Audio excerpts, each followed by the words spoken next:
Hello viewers, আপনারা সবাই কেমন আছেন? নিশ্চয়ই ভালো আছেন। ভিউয়ার্স, আপনাদের সামনে আজকে একটা নতুন জিনিস নিয়ে এসেছি। আমার সামনে যে একটা সামান্য কিবোর্ড মেশিন দেখতে পাচ্ছেন, এটাকে বলে ফেরুল মেশিন।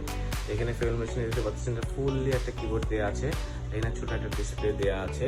হ্যাঁ, আর এই ফেরুল মেশিনের কাজকে আমি আপনাদেরকে বলি। এই যে আমার সামনে দেখতেছেন এই যে এই জিনিসটা, এটাকে বলা হচ্ছে ফেরুল টিউব। এই ফেরুল টিউবের মধ্যে প্রিন্ট করাই হচ্ছে এই ফেরুল টিউবের কাজ। এখন আপনাকে কিছু বলি যে এর ভিতরে কি আছে। এই যে দেখতেছেন, এটাকে কার্সার বলে। এখন এর ভিতরে মনে করেন যে রিল থাকে, এই রিলের মাধ্যমে এটা ঘুরে ঘুরে প্রিন্ট হয় এবং এটা টাইপ করে প্রিন্ট করতে হয়। এই যে আমি এখানে টাইপ করে প্রিন্ট করছি, এখানটায় আপনাদেরকে দেখাই। এই যে আমি কাজ করতেছি ফেরুল মেশিনে, এখানটায় আপনি দেখতে পাচ্ছেন যে টিউবের মধ্যে এখানে লেখা আছে ইস 27YCK 156। এটা হচ্ছে কেবল নাম্বার।